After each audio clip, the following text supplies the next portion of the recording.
San Diego Global Knowledge University. So let's start. Thank you very much, Jake, for taking the time to be here with us.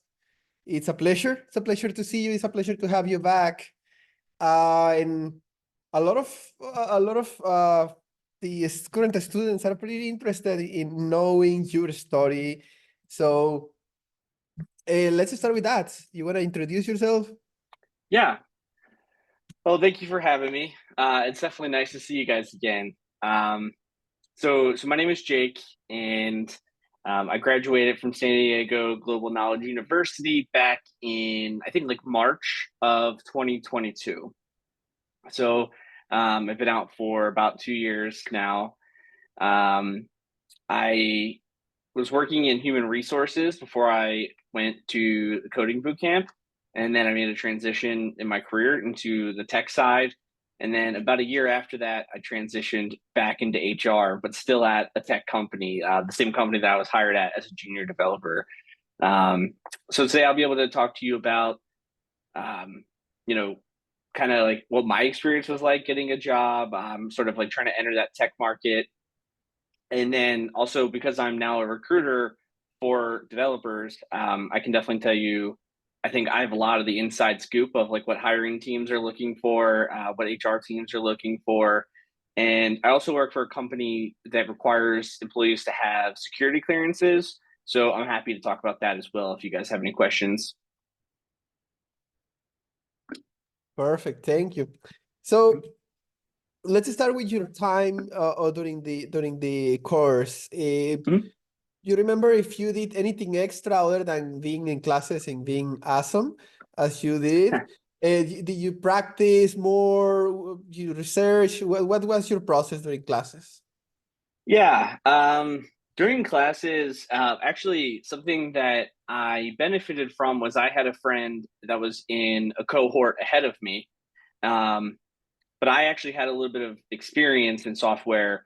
So, and she was coming into the course completely fresh, no experience at all. And so I think one of those things that's really great is I was able to link up with her outside of class hours and connect and kind of walk through some different things. And I think that went a long way for making me understand, because like once you're having to teach it, it's, it kind of cements it in your brain of how things work. So that was really beneficial for me.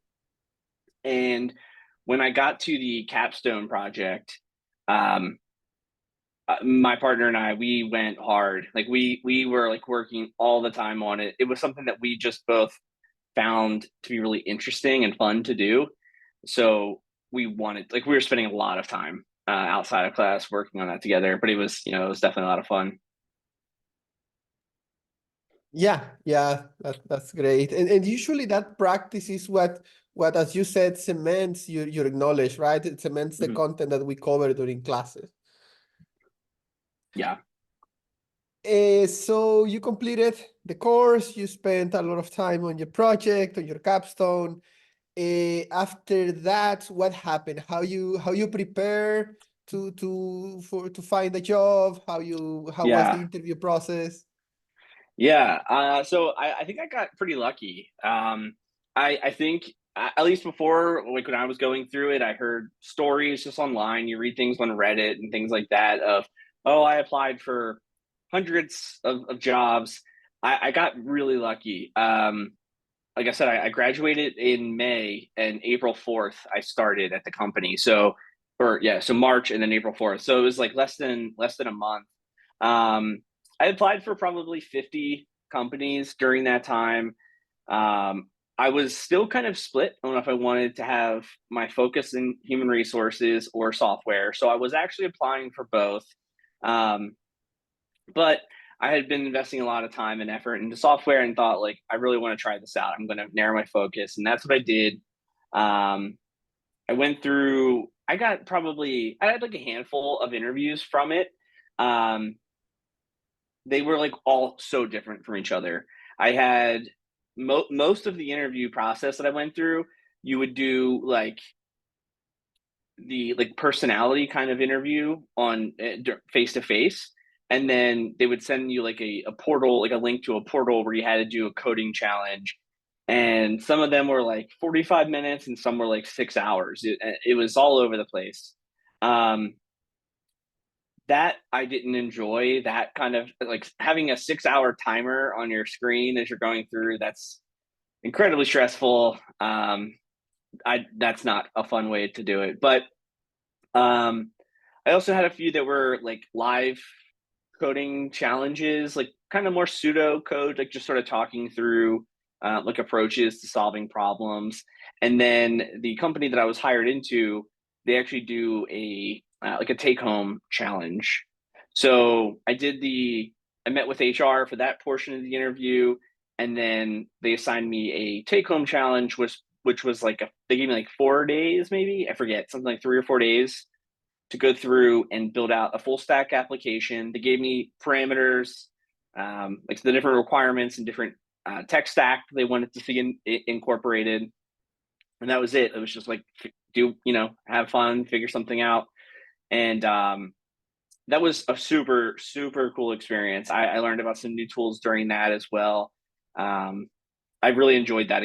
I liked, it wasn't stressful. I was able to no one was breathing down my neck. There was no timer. I was able to take some time and work on it. And that was a lot of fun. So that was a great experience. And then that ended up being the interview process that I made it through and was hired for. Nice. So you started working as a software developer. Yes. Yeah. So yeah, go ahead. Yeah. How was your experience there? What technologies do you use? Mm-hmm. How you felt when you started working as a developer now? Yeah. So I had so many thoughts when I first started. One of the things that really surprised me, actually, I would say the thing that surprised me the most when I first entered my role. So I was a junior full stack developer, and towards the end of the cohort, when I was learning about like sprint planning and agile methods, for some reason in my mind, I thought that was like farther off in my career. Like I just thought that was like a higher level, like senior people were having those conversations. But I mean, I think from day one, I was part of assigning story points to things. I remember texting a friend of mine that I went through the class with and saying like, I'm having to like assign, like do all this right now. And I was very, very surprised by that and glad that I had that exposure. But yeah, like the tech stack that we worked with actually aligned so much with what we did in school. I was using the only difference really was instead of JavaScript, we used TypeScript, but very, very similar. You know, if you guys have ever had a chance to experiment with that, it's almost indistinguishable. Like you would probably, you could confuse them for each other for sure.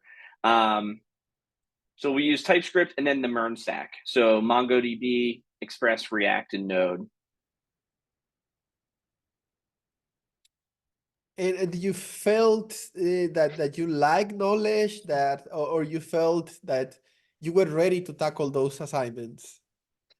Yeah, I really did feel ready to tackle things. I would say the biggest, outside of like the sprint planning session that surprised me, the biggest difference from like an educational environment and then into a professional setting was just the size of the code base. Yes. You know, like that was something that I think it's overwhelming maybe when you first look at it. It's like, how am I going to figure this out? But it's, you know, one thing at a time, figure it all works the same flow. It's just there's a lot of it. So you got to kind of break things down. But no, I really think I got pretty lucky. I feel like my professional tech stack really aligned with exactly what I had been doing in school. So I definitely felt pretty prepared. Yeah. Great.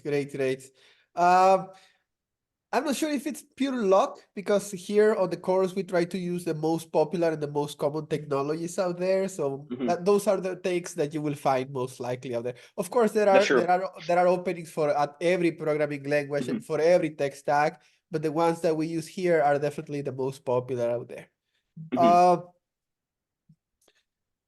Any questions from anyone before we pass to the now Jake being an interviewer and giving us all the good advices? I have a question, Dr. Yep, Zunta. Go ahead. Yes, Jake, thank you for taking the time to speak to us. You mentioned your capstone project that you went hard on it. Can you tell us a little bit more about it? Yeah.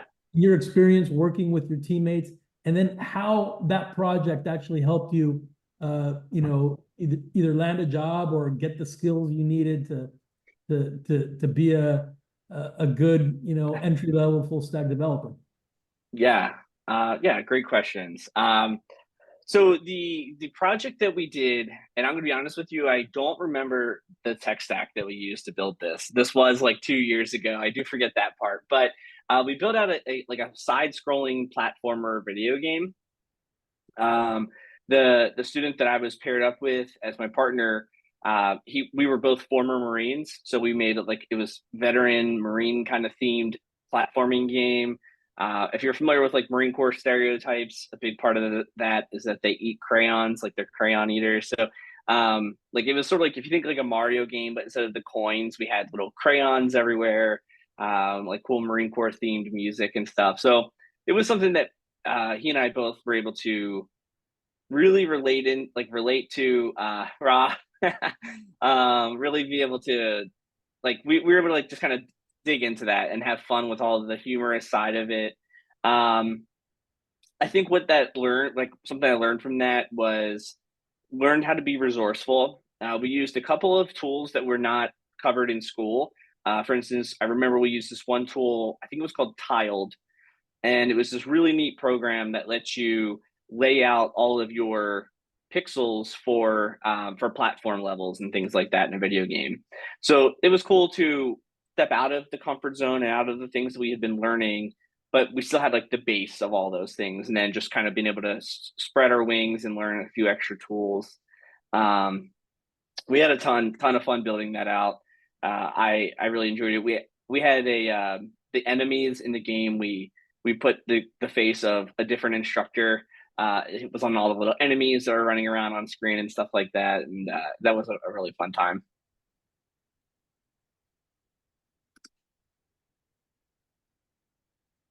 Thank you. Mm-hmm. Okay, any other question? Yeah, Philip? Yeah, I was just wondering what your like kind of like what the day-to-day looked like when you were working as a junior developer. Mm-hmm. Yeah, for sure. So it probably pretty like a pretty standard kind of workflow. I was assigned to a team of I think like 5 people roughly. And then every morning at 9 o'clock in the morning, we'd have a video chat where we just connect on a call like this. Usually they were like camera off, just a quick little brief about maybe some stuff you did yesterday, what your plan of attack is for today, kind of thing. We would grab tickets, like we utilized Jira. So Jira is a way to go on there and like the different tickets or the different like tasks that your team needs to work on. Those are all like organized on Jira. So I would go in there, grab a ticket, or just resume, what I was already working on. A lot of work is independent. Like it was a fully remote job, so there wasn't like a coworker to go like tap on their shoulder and have them look at your code. But the company I work for, super communicative, like very, very collaborative environment. So while it is remote, constantly on like different like Slack huddles, good old little video chats and audio chats. To be able to like connect with my like the other junior devs or with seniors and stuff, kind of working through some blockers. Lots of kind of continued learning. You for sure, you can't stop learning in this field. If you do, you're going to become an outdated developer pretty quickly. So lots and lots of learning. But yeah, I would say, I was like a 9 to 5 and pretty much was able to actually work those kind of hours. It wasn't something like there wasn't a whole lot of having to work weekends or nights or anything like that. It was pretty nice. They were pretty good about making sure that we took our time, like, our personal time. Appreciate it. Thank you. Thank you. Great question. Corey? Okay, so I have 3 questions for you. All right. The first question is going to be now versus then. How is the market for hiring entry-level devs due to the mass layoffs, such as Amazon and, FANG? That's a really great question. I think the market for junior devs is actually still really good. I would say what I've seen from the HR side of things, um, the market exploded a few years ago, and like mid-level and senior level developers were just getting paid a fortune, and that became unsustainable. So a lot of the layoffs and things have had to affect the people that were making just these astronomical salaries that really weren't, they really weren't warranted. Um, but as far as like being a junior, I still think it's a really fantastic time to be entering. I think people who are stuck on older technologies, like being like a senior who only learned how to use Perl, is going to have a harder time finding a position now than a junior who knows how to use React and the merge stack. So I think it's a pretty good time. Like the people that you're competing with are not necessarily using the same tools and technologies as you. So I think it's a pretty good time. Thank you for that. Second question would be, do you sponsor, so the company that you are recruiting for, do you sponsor security clearances coming from a Marine as well? Yeah. I held a secret clearance, and is it still active? Since I got out in 2019, I thought it was 5 years, but I'm not entirely sure about that. So some are 5 years and some are 10. So I'm not sure when yours was activated. But we would sponsor you. So if we brought you aboard, most of our positions at the company I work at, we're actually able to bring people aboard without an active clearance, and then you just need to be eligible for one, and then you can work on like non-classified stuff while the clearance is being processed, and then you would switch, gears and start working on classified stuff once the clearance goes through. But yeah, we would sponsor it. The biggest like legwork on you would be to fill out all of the paperwork. It's exhaustive. You've done it before. It's exhaustive. It can take like literally hours to fill it out, especially if you're in the military and you've lived all over the place. It's pretty brutal. But once you do that, the rest is pretty hands off. And we have a security officer who processes everything behind the scenes. And then, we would sponsor you to whatever clearance level you needed, whether it was secret or top secret or above. Okay, perfect. So I imagine it was probably end of 2015, 2016. I don't know how the Marine Corps works, but I entered December of 2015, and then I exited at October 2019. So I imagine it got started sometime. The good news is clearances are moving like super fast right now. So clearances, if you like look this up online, I looked this up recently. The timetable they'll tell you is like one month to a year. Like that's a pretty wide range, but I'm seeing clearances go through in 3 months or less, like very consistently. And people that already had a clearance, so even if yours has expired, once you have entered like the clearance sector, it goes way faster. So probably like a month out or something until you'd have an active clearance. Okay, perfect. And then third and final question, then I'll stop talking. Yeah. Are remote positions null and void now? No, my company is mostly remote. We're headquartered in Washington, D.C. I live in Austin, Texas. I've never even been to our office. We're a very, very remote company. The only positions that we have that are hybrid or on site, like we're not one of those offices or companies that's like, we just want you back in the office. So bring your laptop and come write code at this desk instead of at your house.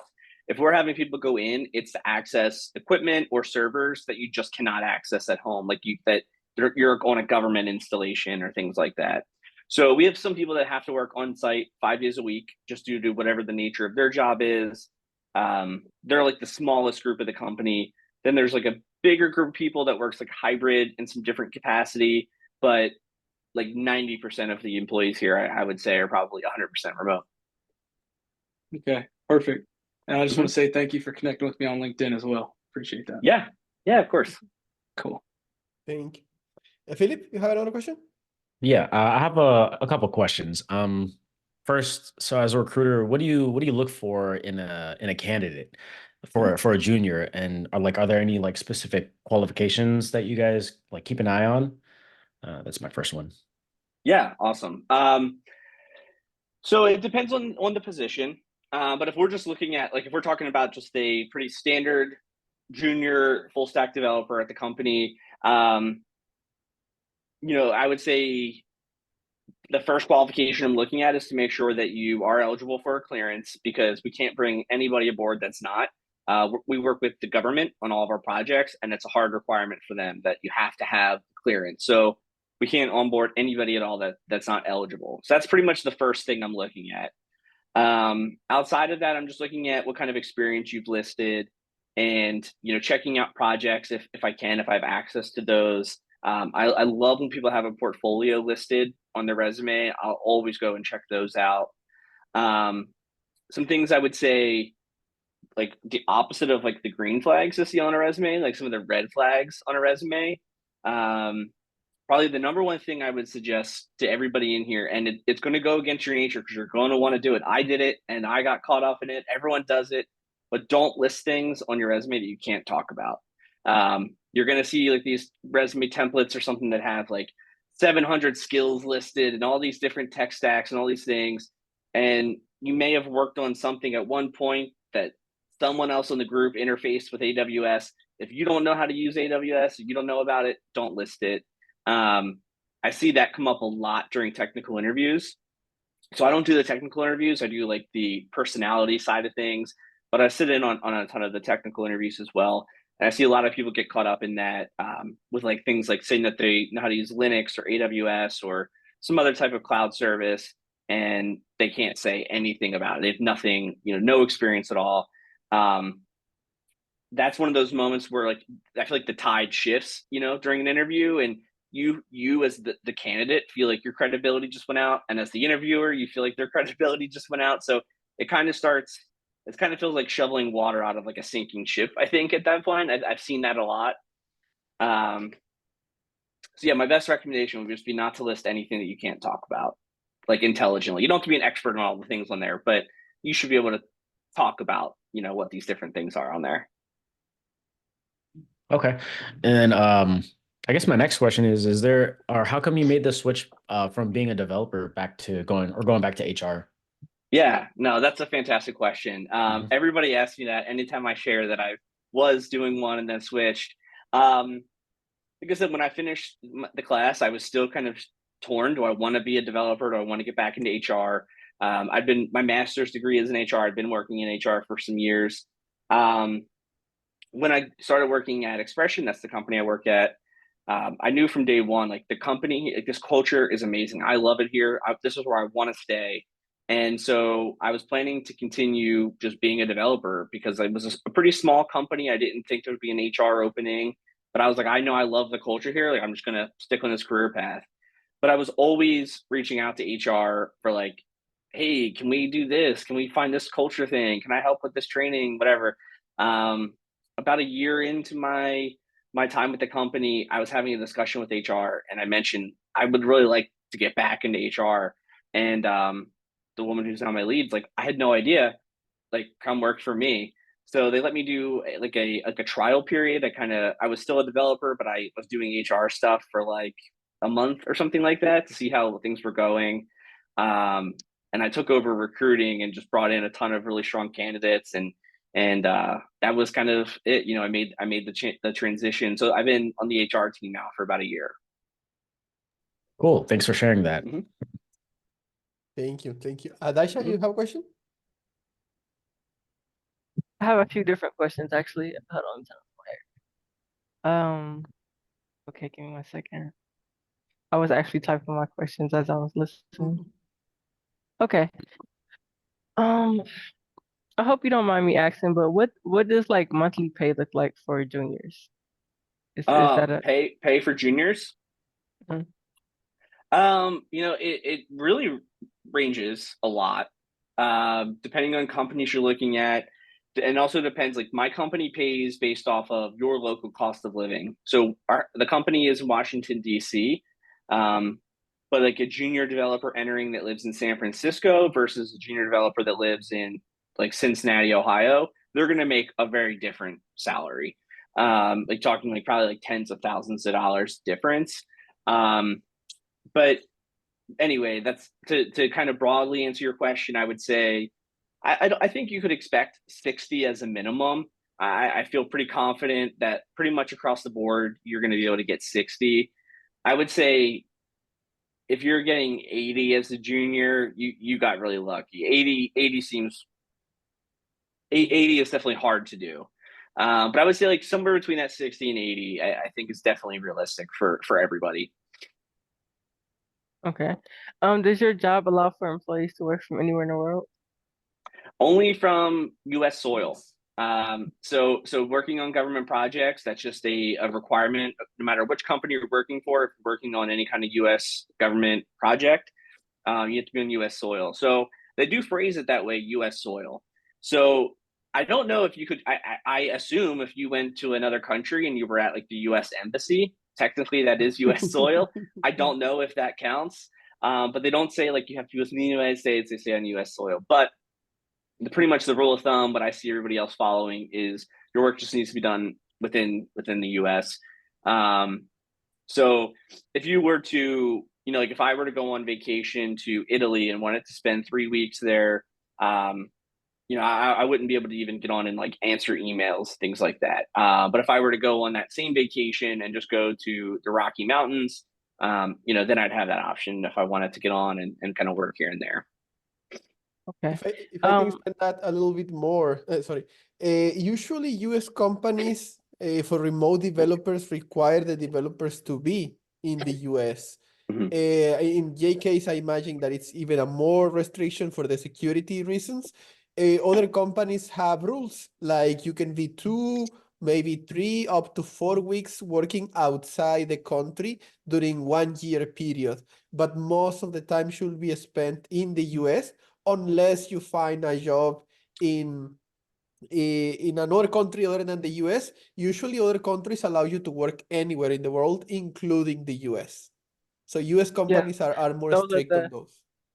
those are the kind of jobs that I'll be looking for when I start searching for jobs, because I want to Mhm. move to Thailand. So obviously I'm looking for a Nice. job that allows me to live there. Very cool. So the people that are in the rows currently, like how is it moving up? Like, do they stay in their position for a long time, or is there like opportunities to move up, and how does that look? I can't speak for other companies. This is the only company where I've worked as a developer. But I would say for sure, at my company, we do really good at promoting from within and recognizing just like professional growth. So during my time as a junior developer, I wasn't even one long enough to make it really into that category. But in my current role, I have been promoted. So I've seen a promotion. Other juniors that I started with that like onboarded at the same time as I did. I've seen them move into mid-level positions. I've seen other juniors in other disciplines within the company, like designers, junior DevOps engineers, things like that. I've seen them all move up into mid-level roles as well. And past that, I've seen mid-levels moving into seniors. There's actually even somebody that works at the company. He started the company as an intern, and that was just a few years ago. And now he's a principal level engineer. So he's like overseeing an entire project and things like that. So for sure, if you have the skill and you're putting in the hard work, that's definitely noticed and rewarded for sure. Okay. And then my last question here.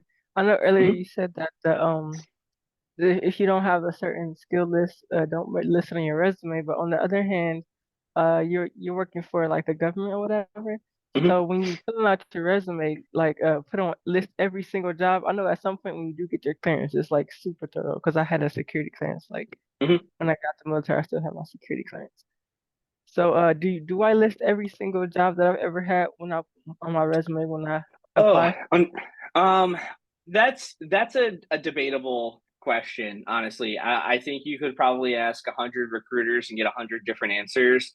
My thought on it is if you're someone who has been in the workforce for a while, like I'm 34. I started working when I was like 15, so I have like 20 years of experience, right? So, or is there more than that? Yeah, I think 20 years. I don't need to really list all those things, but then it can be weird to have like weird gaps. If you weren't listing it, like, well, what were you doing for these 8 years? That looks odd too. So my recommendation is to go one of two approaches. Either set up a relevant experience section at the top of your resume that just covers the things that make sense for what you're trying to apply for now. Or if you're going to just go chronological, which I do kind of like that flow, it's a little easier to read. I would just list like the company and the dates and move on. Like, you know, when I was I was a cable technician for like 4 years at one point after getting out of the Marine Corps. Not much of what I did really applies to anything that I want to do in my career now. So I think I have like one bullet that maybe just mentions like time management or task management, something like that. Because I had to manage a very independent and busy schedule, but there's not really a reason to say that I was installing phones and security systems. Like that doesn't apply to anything. So it just muddies up your resume. So I would just say I think it's good to include them so that someone looking at it can scan through and say, okay, well that's how that time was being spent at this company. But if there's no skills that necessarily transfer, I wouldn't spend time with a lot of bullets.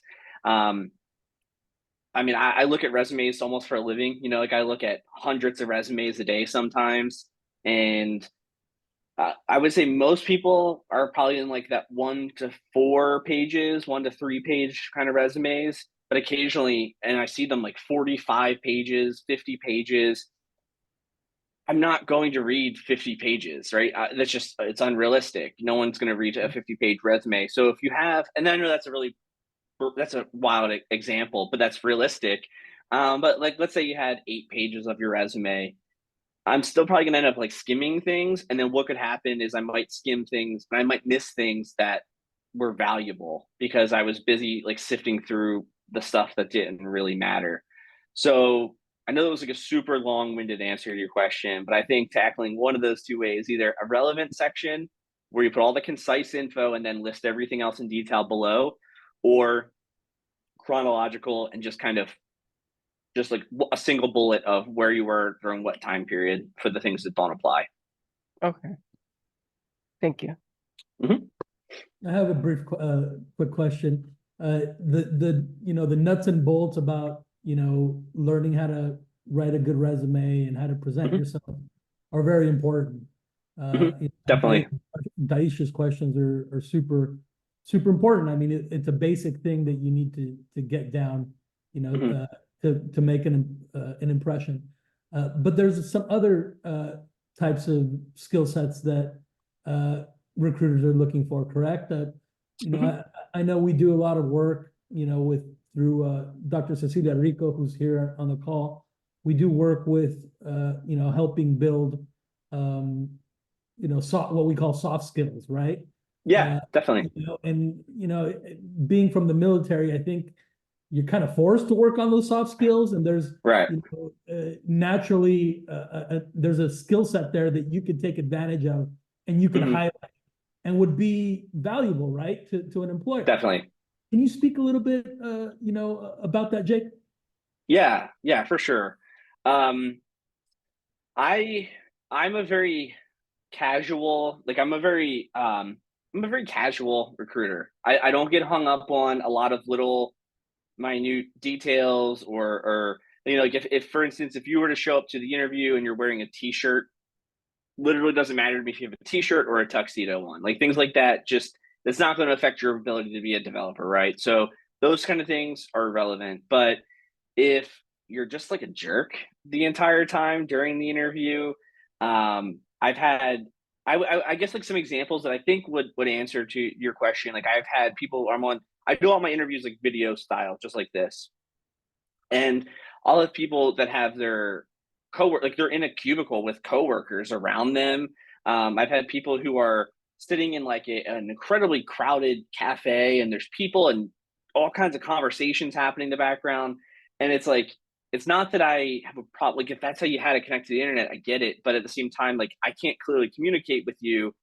And it kind of makes me unsure. Do you have great discernment? Or do you realize that you picked a poor place to take this interview? So I think those kind of details matter. But I would say they're not disqualifiers still, right? Like if I meet with you and there are a bunch of coworkers in the back talking and stuff, it might seem weird and unprofessional, but you might still blow me away.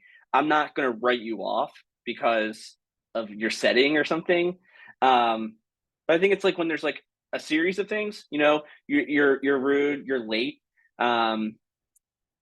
like not being a few minutes late, but maybe I've had people the applicant tracking system, or the ATS that I use in my company, whenever I send you a notification, it tells me, I can see exactly when you read that message. It'll show me exactly what time to the minute when you read that.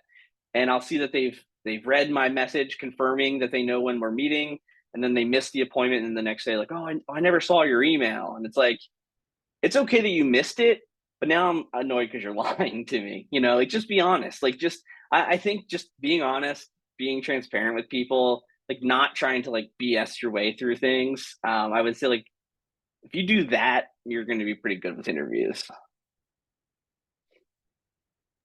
Awesome. Great answers. Ana, Dr. Ana Cecilia? Yes. Hi, Jake. Thank you Hi. very much for being here today and share all of this valuable information with us. So my question is, like, what advice do you have for candidates who may not have like traditional computer science backgrounds? Like, specifically, since I'm, well, speaking of people who come from the military. Yeah, like, and that it seems sometimes very like difficult to make the transition, or how would what advice would you give them to feel more confident knowing that there's a possibility here? Yeah, I was that person. You know, I did not have a computer science background at all. I had done just a little bit of like, I did a boot camp before I came to San Diego. So I did a previous boot camp, and then I came here. So that was the only experience I had, which helped me kind of the leg up on some people, but I was very, very new still. The things that I've seen for people where they struggle to make that transition, I think a big part of it is not being open to just knowing that you don't know everything. Like, I find that some people get frustrated because they're like, well, I don't know that, I'm not into that. Or like, I have always used a Windows computer. I'm not going to learn how to use an Apple computer. Well, your company might make you use it. And that's pretty common in this industry. So like, you got to be okay to know things, like to not know how to do everything perfectly. You have to just be able to accept that you're going to be new. And you know, like, it's okay that you're not an expert right now. And I think a lot of us, especially a lot of us that I went through, you know, we were all making career transitions and stuff. So you're used to being like an expert in what you already did. And then it can be hard to feel like a complete novice, you know, in something brand new, but it's brand new, and everybody was brand new at some point. So I think just being okay with knowing that you won't know everything. Imposter syndrome is 100% a real thing.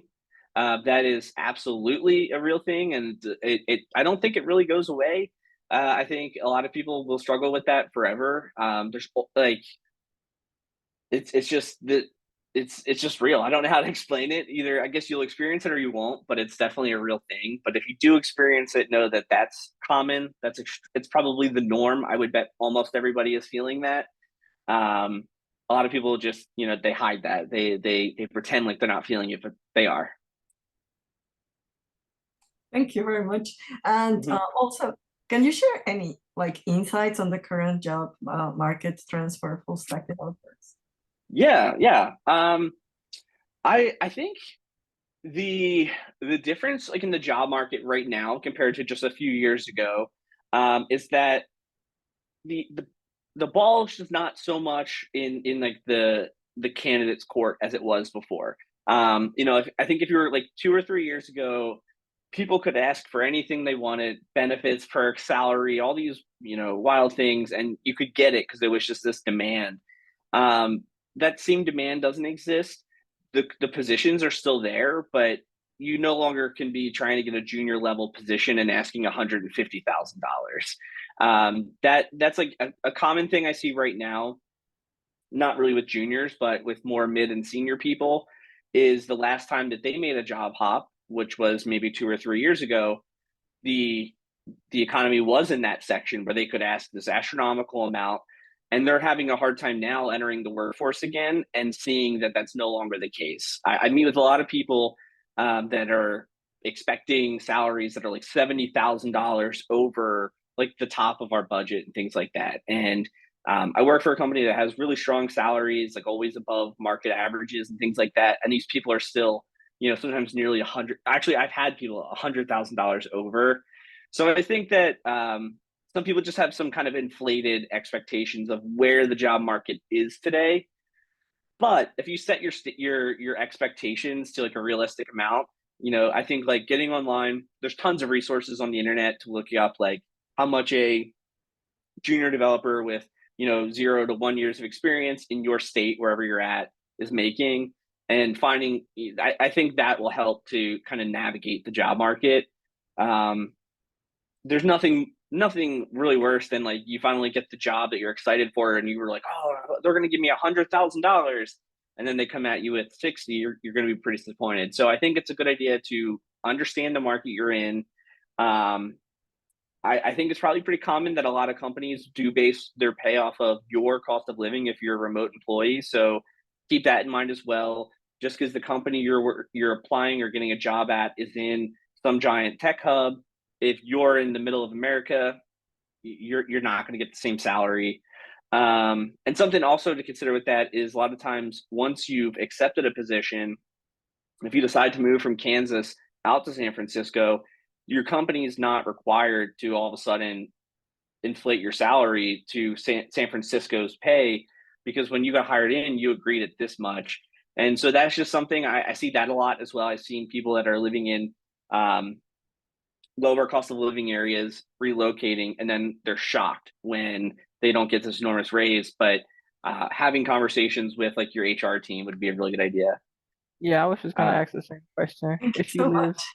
in California, What about California? if you live in California and you move to somewhere like Ohio, Oh, would they lower? Probably not. I can't speak. I would imagine some of the bigger companies, like some of the FAANG companies, they can be more ruthless and they might lower it. But like, you know, the company I work for, I don't think that there would be a change if you were to move. And there's also not necessarily a change that they wouldn't increase your pay, at least in some way, if you did make a move to a higher cost of living. But a lot of people think that it's just like it's written somewhere that it's this black and white thing that if I move here, my salary will automatically increase, and that is not true. Absolutely not true. But yeah, so if you were to move from SoCal to Dallas, Texas is still very expensive. I mean, I know SoCal is definitely more, but Dallas is still a pretty expensive cost of living area.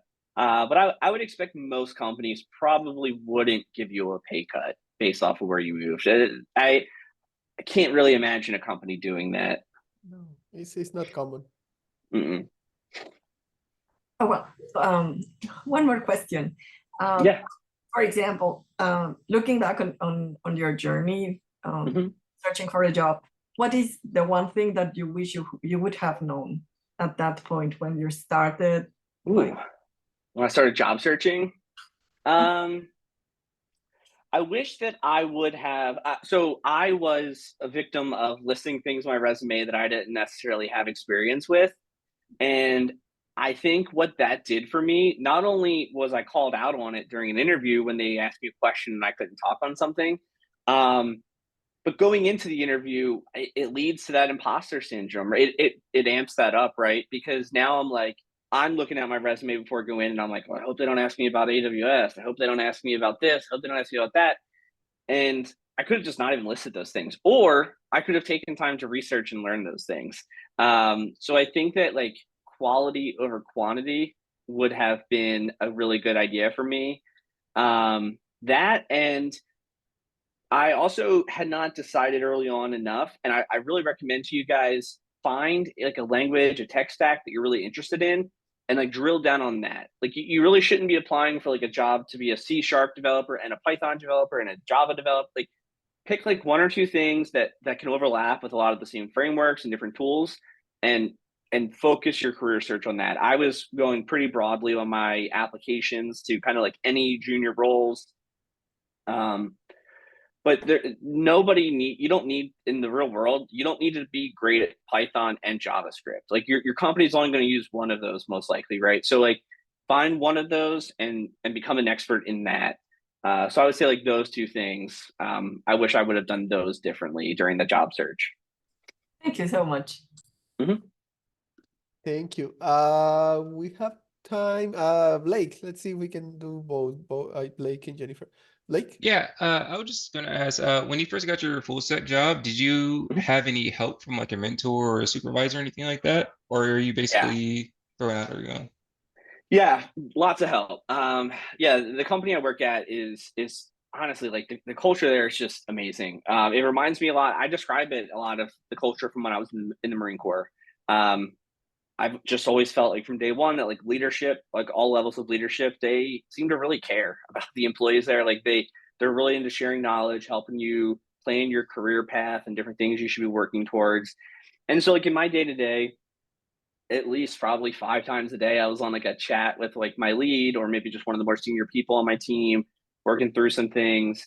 Very, very common to be on calls with other juniors, like a lot throughout the day, as you guys are both kind of like brainstorming, trying to, you know, figure things out together so you can not have to ask. But no, the culture where I work is very, very receptive to asking questions. There's actually a senior developer that works here. I don't know if she's still doing this, but at the time when I was a dev here, she was taking every day from like 12 to 1 o'clock we use Google Meets instead of Zoom, but same thing. She would sit in a Google Meet lobby, and it was just an opportunity for juniors to log in and ask questions. Like if she wasn't even your lead or anything, she was just a space for you to come on, like, hey, I'm stuck. Can I share my screen? You can kind of help me with this bug ticket. Or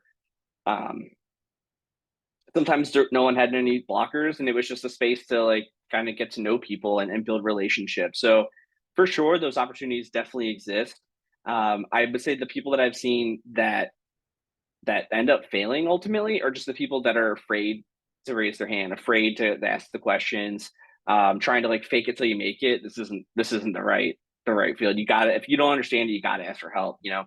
So for sure, very, very collaborative, tons of opportunity for mentorship. I think mentorship is got to be like one of the strongest perks of the company I'm at. The mentors are really, really above and beyond.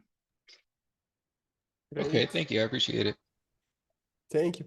Jennifer?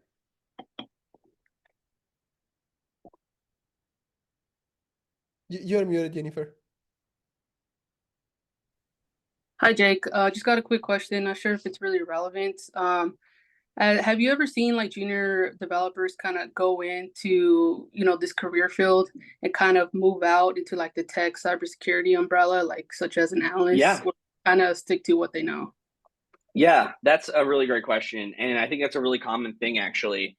As I'm sure probably a lot of you are, I know that I was definitely just unaware of all the different aspects of software development. I couldn't have told you before I started working at Expression, I couldn't have told you really what a cyber security engineer or DevOps or cloud engineer was or what they did.